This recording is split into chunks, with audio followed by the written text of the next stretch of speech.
Good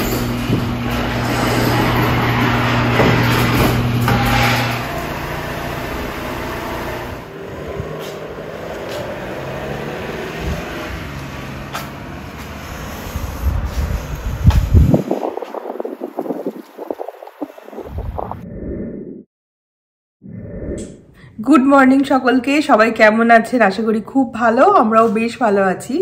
তো এখন এই 11টা বাজতে চললো। তো আজকে শনিবার, সুদীপ তো একটু আগে বেরিয়ে গেল, ওর গাড়ির কার সার্ভিসিং আছে আজকে, তো ও বেরিয়ে গেল আর আমি রান্নাঘরে চলে এলাম, রান্না করব। তো আজকে রান্নাতে ভাত, মুগের ডাল, বেগুন ভাজা আর ফুলকপির তরকারি হবে। আর বিকালবেলায় আমাদের এক জায়গায় যাওয়ার আছে, আমাদের একটা বন্ধু ইনভাইট করেছে। উইকেন্ড তো, উইকেন্ডে সবসময় কেউ না কেউ ইনভাইট করে বা আমাদের বাড়িতে কেউ না কেউ আসে। তো যাই হোক, সেখানে যাব। তো আজকে দুপুরে মেনলি নিরামিষই হবে সব কিছু। তো চলুন আজকে ব্লগটা শুরু করা যাক। তো ফ্রিজের মধ্যে একটা লাউ রাখা ছিল, তাই আমি ভাবলাম যে লাউটাও মুগের ডালের মধ্যে দিয়ে দিই, ভালোই লাগবে। এটাও আমাকে অনেকে জিজ্ঞেস করে যে আমেরিকাতে সব আমাদের সব কিছু খাবার দাবার পাওয়া যায় কিনা, মানে আমরা বাঙালিরা যেমন খাবার খাই সেই সব পাওয়া যায় কিনা। তো আমি বলি হ্যাঁ, সব কিছুই পাওয়া যায়, সব কিছুই, সবজি মশলাপাতি সব কিছুই থাকে, তো খুব একটা অসুবিধা হয় না। আর আমেরিকাতে এখন মানে ইন্ডিয়ান পপুলেশন অনেক বেশি, মানে অনেক প্রচুর ইন্ডিয়ান এখানে আছে। আমরা যেখানটা থাকি, মানে আমরা এখন যেখানটায় বাড়ি আছে আমাদের, সেই জায়গাটাতে তো মানে কি বলবো, 75%-এর ওপর ইন্ডিয়ান পপুলেশন, বাঙালি বলবো না, ইন্ডিয়ান পপুলেশন। তো সব কিছুই পাওয়া যায় মোটামুটি। তবে হ্যাঁ, আমাদের এখানে মানে আমি শুধু দেখেছি যে শাক মানে সবজি সব থাকে। আমাদের ওয়েস্ট বেঙ্গলে যেমন অনেক রকমের শাক পাওয়া যায়, কলমি শাক বা তারপরে নোটের শাক, লাল শাক, এই শাকগুলো এখানে খুব একটা পাওয়া যায় না। এখানে শাক বলতে শুধু পুঁই শাক পাওয়া যায় আর স্পিনাচ মানে পালং শাক যেটা, সেটা পাওয়া যায়।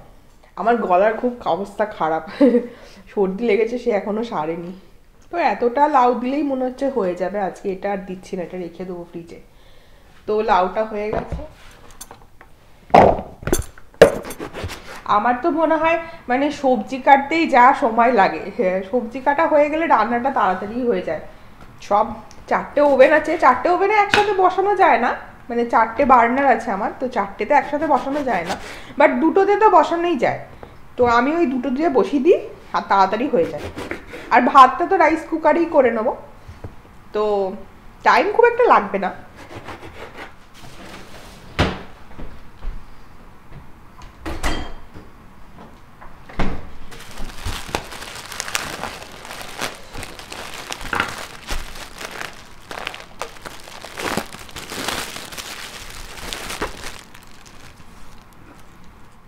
আর এখানকার ফুলকপি বলুন, বেগুন বলুন, মানে কোনো কিছুতেই কখনোই কোনো পোকা টোকা আমি আজ পর্যন্ত দেখিনি।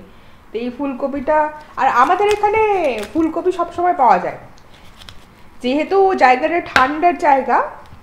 ইউএসএতে মানে যতই গরম পড়ুক, ইন্ডিয়ার মতো গরম এখানে কখনোই পড়ে না। হ্যাঁ, মানে এক সপ্তাহ ওরকম বেশ ভালো গরম পড়ে, কিন্তু তাছাড়া এমনি এখানে বেশিরভাগ সময়ই হালকা হালকা ঠান্ডা। তাই ফুলকপি, বাঁধাকপি, এই বা ব্রকলি, এই ধরনের সবজি এখানে সবসময় পাওয়া যায়। আর গরমকালের সবজি যেমন পটল, এই সব, এগুলো আবার ইন্ডিয়ান স্টোরে পাওয়া যায়, কিন্তু পটলটা খুব একটা ইন্ডিয়ান স্টোরে সবসময় ভালো থাকে না। মানে যদি যখন ওদের মানে ওরা যেখান থেকে সবজি টবজি সব কিছু নিয়ে আসে, ইম্পোর্ট করে, তো তখন যখন আনবে যে সপ্তাহটায়, সেই সপ্তাহটায় ভালো থাকে, তারপরে ওগুলো শুকিয়ে যায়। তো আমাদের পটল খুব একটা কেনা হয় না, মাঝে মাঝে একটু শখ করে কেনা হয়। আদারওয়াইজ এই ফুলকপি, বাঁধাকপি, লাউ, এগুলোতেই আমাদের মানে এগুলোই আমরা খাই। তো সবাই জিজ্ঞেস করে না এখানে সব পাওয়া যায় কি না, সবাই মনে করে যে আমেরিকাতে থাকা মানে হচ্ছে ব্রেড খেয়ে থাকা, মানে পাউরুটি শুধু খেতে হবে আর এখানকার যে সমস্ত মাংস আছে, মিট আছে, সেইগুলো খাওয়ার। তা কিন্তু নয়, এখানে সব কিছুই পাওয়া যায়। আর কি বলুন তো, সবারই একটা নিজের, মানে মানুষ যেখানে থাকে সবাই একটা নিজের জগৎ তৈরি করে নেয়। তো এখানে যেমন এত ইন্ডিয়ান আছে, সবাই কাজের জন্যই মেনলি আসে, প্রচুর ইঞ্জিনিয়ার, প্রচুর মানে অন্যান্য প্রফেশনাল লোকও আছে। তো তারা সবাই কি মানে একদিনে তো মানুষের লাইফস্টাইল চেঞ্জ করা সম্ভব নয়। তো আর এত দিন যেভাবে মানুষ বড় হয়েছে ইন্ডিয়াতে, আজকে এসে ইউএসএতে এসে সবকিছু সবাই ভুলে যাবে সেটাও সম্ভব নয়। তো আর কি সবাই নিজের মতো করে নিজের বাড়িতে নিজের মতো করেই থাকে, আর খাওয়া দাওয়াটাও সেভাবেই চেঞ্জ হয়। আর ইউএসএ যেহেতু মানে বিভিন্ন ধরনের পপুলেশন আছে, চাইনিজ আছে, ভিয়েতনামিজ আছে, পাকিস্তানের লোক থাকে, ইউএসএর মানে ইন্ডিয়ান লোক থাকে, বাংলাদেশের লোক থাকে, তো সবারই ফুড হ্যাবিটটা আলাদা। তো এখানে মেনলি সব কিছুই পাওয়া যায়। তো ডালটা ভাবছি সেদ্ধ করতে দিয়ে দিই। তো এখানে প্রেশার কুকারের মধ্যে ডালটা একটু আমি আগে ড্রাই রোস্ট করে নিয়েছিলাম, তো তারপরে এখানে লাউটা দিয়ে দিচ্ছি, দিয়ে সেদ্ধ করতে দিয়ে দিই। এইটা সেদ্ধ হতে থাকবে, আর তা করতে করতে আমি বাকি সবজিগুলো কেটে নেবো। আর দেখি ভাবছি যে বেগুনটাও এখনই দিয়ে দেবো, তাহলে পরে তাড়াতাড়ি রান্নাটা হয়ে যাবে।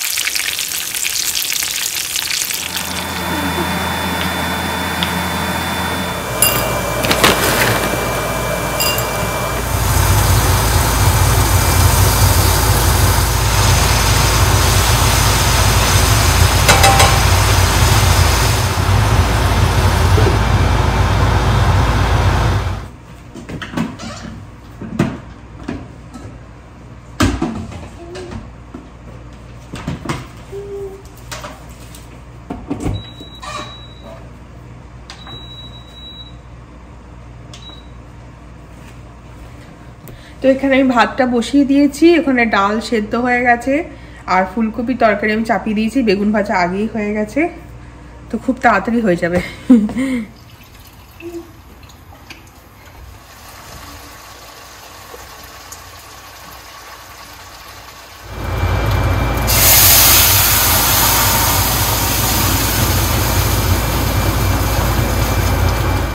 তো ফাইনালি আজকের মতো রান্নাটা হয়ে গেছে। এখানে আমি লাউ দিয়ে মুগের ডাল করেছি, এটাও হয়ে গেছে, ফুলকপির তরকারিও রেডি, আর ওইদিকে আমি ভাতটাও বসিয়ে দিয়েছি। ভাতটা একটু টাইম নেবে, বাট ওটা তো অটোমেটিক হয়ে যায়, ওটা আমাকে আর দেখতে হবে না। আর বেগুন ভাজাটাও হয়ে গেছে। তো আজকে রান্নাটা মোটামুটি হয়ে গেল। তো আমি এখন নিচে একটু বেসমেন্টে যাচ্ছি, তো চলুন আমাদের বাড়ির বেসমেন্টটা কেমন আপনাদের দেখাই। আমেরিকাতে অনেক বাড়িতেই এরকম বেসমেন্ট থাকে। আমাদের বেসমেন্টটা হচ্ছে ওয়াকআউট বেসমেন্ট। তো বেসমেন্ট ব্যাপারটা কি, এটা হচ্ছে মাটির তলায় আরেকটা ফ্লোর। মানে আমাদের তো দোতলা বাড়ি, ওই দোতলা থেকেও আমাদের যে গ্রাউন্ড ফ্লোর যেটা একতলা, সেটার নিচেতেও মাটির তলাতে আরেকটা ফ্লোর আছে। তো আমরা এখন চলুন নিচে যাই।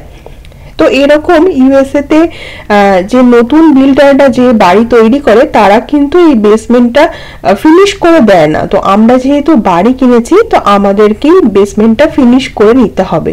তো সেই ব্যাপারে আমাদের কিছু প্ল্যান আছে, যদিও এখনই তাড়াতাড়ি করার কোনো ইচ্ছা নেই। আর এটা ফিনিশ করতে বেশ অনেক টাকা খরচও হবে, 30-40 হাজার ইউএস ডলার। তো অনেকটাই খরচ হবে। তারপর এখন বাড়ি কেনার পেছনেও তো কিছুটা খরচ হয়েছে, তো সেই জন্য এই মুহূর্তে এটা আমরা করিনি, পরে করব। আমাদের এই বেসমেন্টটাতে যে সমস্ত এক্সট্রা জিনিসপত্র আমাদের আছে সেগুলো এখানে রাখা আছে স্টোর করে। এই যেমন চেয়ার টেয়ার, তারপর ব্যাগ, ট্রলি ব্যাগ, এই সমস্ত। তো এইগুলো রাখা আছে। আর আরো আমাদের একটা জিম আছে, জিম না মানে ট্রেডমিল আছে, আর কয়েকটা ডাম্বেল টাইপের এই সমস্ত আছে। তো ওইটা আমরা এখানে আপাতত রেখেছি। এবার ইউএসএ তে বেসমেন্ট কেন থাকে, ইউএসএ তে মাঝে মাঝেই না খুব বড় বড় ঘূর্ণিঝড় আসে। এবার ঘূর্ণিঝড় গুলো মানে সেই যে টর্নেডো, হ্যারিকেন এই সমস্ত বলে না, এরকম ঘূর্ণিঝড়। তো আমরাও একবার এই ঘূর্ণিঝড়ের সাক্ষী হয়েছিলাম। তো মিনেসোটাতে সেবার টর্নেডো এসেছিল, আর দিনের বেলাতেও না চারিদিক একদম কালো অন্ধকার হয়ে একটা বিশাল ঘূর্ণিঝড়, মানে সেই গোল গোল করে ঘুরছে আর শোঁ শোঁ করে মানে প্রচন্ড জোরে হাওয়া দিচ্ছে, এরকম একটা আওয়াজ হচ্ছে। আর মানে কয়েক সেকেন্ডের মধ্যে অনেক গাছপালা একদম সবকিছু একদম তছনছ করে দিয়েছিল। তো ঘূর্ণিঝড় যখন হয় তখন আমাদের এখানে স্টেট থেকেই মানে ইমার্জেন্সি ডিক্লেয়ার করে আর বলে যে উঁচু উঁচু জায়গাতে না থাকতে, তো কারোর যদি বাড়ির বেসমেন্ট থাকে তো বেসমেন্টে যেতে, বা বড় বড় যে অ্যাপার্টমেন্ট কমপ্লেক্স আছে তারও তো বেসমেন্ট থাকে, তো সেই বেসমেন্টে গিয়ে মানে আশ্রয় নিতে বলে। তো বেসমেন্টটা হচ্ছে ওই সমস্ত ঘূর্ণিঝড়ের জন্য কিছুটা সেফ জায়গা। আচ্ছা, এবার চলুন আমরা যে বেসমেন্টে এসেছি সেই বেসমেন্টে এটা হচ্ছে আমাদের মেশিন ঘর। তো আমাদের ইন্ডিয়াতেও যেমন ইলেকট্রিকের ঘর থাকে, তো ইলেকট্রিশিয়ান এসে ওই ঘরটা দেখতে চায়, তো এখানেও আমাদের একটা মেশিন ঘর আছে, সেটা হচ্ছে বেসমেন্টে। আর প্রত্যেক বেসমেন্টেই কিন্তু এটা থাকে। আর এখানে সব রকমের জিনিসপত্র আছে, মানে এই বাড়িটা যে ফাংশন করার জন্য যে যে জিনিস দরকার সব রকমের জিনিস এখানে থাকে। তো এটা হচ্ছে হিউমিডিফায়ার, মানে যেহেতু এটা ঠান্ডা জায়গা তো হিউমিডিটিটা এখানে অনেক সময় কমে যায়, তো তখন গা হাত পা শুকিয়ে যায়, নিঃশ্বাস নিতে অসুবিধা হয়। তো এইরকম প্রত্যেক বাড়িতেই একটা করে হিউমিডিফায়ার থাকে, যাতে ঘরের যে বাতাসটা আছে তার মধ্যে যে জলীয় বাষ্প থাকে হিউমিডিটি, সেটা যাতে মেনটেন হয়। তারপর এটা হচ্ছে একটা এয়ার ফ্লো ফিল্টার। তো এটা সুদীপ্ত মাঝে মাঝে চেঞ্জ করে, আমাদের এটা চেঞ্জ করতে হয়। তো ওই যে ঘরের মধ্যে যে সমস্ত ধরুন মানে এক্সট্রা জীবাণু, তারপর ধুলো ধোয়া সবকিছু আর কি সাফ করে নেয়। তো এই ফিল্টারটা দিয়ে তারপরে মানে ভালো যে বাতাসটা আছে সেটা এক্সচেঞ্জ হয়। আর এগুলো হচ্ছে গ্যাসের লাইন। তো আমাদের এই যে ঘরেতে যা কিছু গরম কিছু হয়, মানে ধরুন এই যে গরম ড্রায়ারে জামা কাপড় শুকায়, তারপরে ডিশওয়াশার, তারপরে মানে ডিশওয়াশারেও যখন জিনিসটা শুকাচ্ছে, তারপরে ধরুন এই যে গ্যাস যেটা আমাদের আছে যেটা রান্না করি সেটা, তারপর ওভেন, তারপর মোট কথা গরম জিনিসপত্র যা যা হয়, জল গরম হয়, তো সবকিছুই কিন্তু গ্যাসের মাধ্যমে হয়। তো এই গ্যাসের লাইনগুলো এখানে রয়েছে, সব আলাদা আলাদা করে লেখা আছে, কোনটা ড্রায়ারের জন্য, কোনটা গরম জলে চান করার জন্য, কোনটা রেঞ্জ মানে আমাদের যেখানে রান্না করি সেটার জন্য। তো এইগুলো গ্যাসের লাইন। আর এই যে বড় ড্রামের মতো জিনিসটা দেখতে পাচ্ছেন, এটা হচ্ছে আমাদের ওয়াটার হিটার, মানে হচ্ছে ওয়াটার বয়লার যেটাকে বলে। তো এটাতেই গরম জল হয়। আর আমাদের ওখানে যেমন গিজারে গরম জল হয়, তো এখানে ওরকম এই বয়লার আছে, বয়লারে গরম জল হয়। আর এটা হচ্ছে আপনার ওয়াটার সফটনার, মানে আমাদের এখানে জলটা যে হার্ড ওয়াটার, তো এখানে সল্ট ইউজ করতে হয়। তো সল্ট ইউজ করলে কি হয়, জিনিসপত্র ভালো থাকে। আর এখানে দেখুন 45 days লেফট বলে বা রিমেনিং বলে লেখা আছে। তো এর ভেতরে আমাদেরকে সল্ট দিতে হয়। তো এই সল্টটা 45 দিনের মধ্যে শেষ হয়ে যাবে। তো মেনলি আমি আজকে এটা চেক করতেই এই নিচেতে এসেছি। সুদীপ্ত এটাই প্রতিদিন চেঞ্জ করে, আজকে যেহেতু ও বেরিয়েছে তো সেই জন্য আমাকে বললো তুমি একবার নিচে গিয়ে দেখে এসো তো কতটা মানে বাকি আছে, আমাকে তাহলে আবার সল্টটা ভরে দিতে হবে। তাই বললাম ঠিক আছে, আমি একবার বেসমেন্টে গিয়ে দেখে আসবো। তো এটা দেখতেই নিচে এসেছি, তো ভাবলাম আপনাদের সাথেও বেসমেন্টে একটু শেয়ার করি কি কি থাকে। তো এই সমস্ত জিনিস থাকে। আর যেটা বলছিলাম ওয়াটার সফটওয়্যার কেন ইউজ করি, তো আমাদের এখানে জলটা একটু হার্ড ওয়াটার, মানে জলেতে সাধারণত ওয়াটার সফটওয়্যার ইউজ করতে বলে ইউএসএতে। তো কি হয়, তো সেই ওয়াটার সফটওয়্যার ইউজ করলে আপনার যে ধরুন অনেকের হয় না যে চুল পড়ে যাচ্ছে, স্কিনটা ড্রাই হয়ে যায় জল থেকে, জল খারাপের জন্য হচ্ছে, তো ওইগুলো ঠিক হয়, মানে ওইগুলো মানে চুল অতটা হেয়ার ফল হয় না। তারপরে জিনিসপত্র অনেক সময় জলের পাইপ এই সমস্ত তলায় মানে রাস্ট জমে জমে অনেক সময় নষ্ট হয়ে যায়। তো এই ওয়াটার সফটনার ইউজ করলে ওই বেশিরভাগ ওই মরচে পড়ে না বা রাস্ট পড়ে না। তারপরে ধরুন এই যে জামা কাপড় কাচা হয়, তো ওয়াটার সফটনার যদি আগে থেকেই জলে ইউজ করা হয়ে থাকে তাহলে জামা কাপড় ভালোভাবে মানে পরিষ্কার হয়, বেশি সাদা হয়। তারপরে জিনিসপত্র যে ধরুন বাসন কোসন ধুচ্ছেন আপনি, তো সেই বাসন কোসনের গায়ে জলের ছোপ লেগে থাকে না। তো এইরকম অনেক ভালো ভালো গুণ আছে ওয়াটার সফটনার ইউজ করার জন্য। তো এই ওয়াটার সফটনারটা যখন বাড়ি তৈরি হয় তখনই বিল্ডাররা ফিট করে দেয়। তো সেটা একটা, এখানকার যে নতুন বাড়ি যখন আপনারা কিনতে যাবেন তো এই জিনিসগুলো একটু দেখে নিতে হয়। আর আমাদের যে বেসমেন্টটা এটা হচ্ছে ওয়াকআউট বেসমেন্ট, মানে এইটা বাইরের দিকে যাওয়া যায়, মানে ব্যাকইয়ার্ডে যাওয়া যায়। তো বেসমেন্ট জেনারেলি 3 ধরনের হয়, একটা হচ্ছে পুরোটাই মাটির তলায় থাকে। আচ্ছা উপরে চলুন, উপরে গিয়ে গল্প করা যাক। তো বেসমেন্ট জেনারেলি 3 ধরনের হয় যেটা বলছিলাম, একটা পুরোটাই মাটির তলায় থাকে, আমাদেরটা যেমন হচ্ছে ওয়ার্কআউট বেসমেন্ট, তো বেসমেন্টের বাইরে দিয়ে ব্যাকইয়ার্ডে যাওয়া যায়। আমাদের একটা দিক আছে মাটির তলা, আরেকটা দিক হচ্ছে মাটিটা মানে যেহেতু ওই দিকটা ঢালু মাটি, তো ওই দিকে বেরোনো যায়। তো ওয়ার্কআউট বেসমেন্ট কিন্তু অনেকেই পছন্দ করে। এই যে দেখুন, এই যে আমাদের বাড়ির সামনের বাড়িটা, নিচের যে তলাটা রয়েছে সেখানে দুটো জানলা দেখা যাচ্ছে। তো ওই যে ওদের যে প্যাটিওটা রয়েছে তার নিচে দেখুন জানলা রয়েছে। তো ওটাতে কোনো দরজা নেই যেটা দিয়ে বেরোনো যায়। তো ওটাকে বলা হয় লুক আউট বেসমেন্ট, মানে অর্ধেকটা মাটির তলায় আর ওই জানলাটা দিয়ে একমাত্র ওপরটা দেখা যাচ্ছে। কাল থেকে এই পার্সেলটা এসেছে, আমার ঢোকানো হয়নি, তো এটা ঢুকিয়ে নিবার আছে।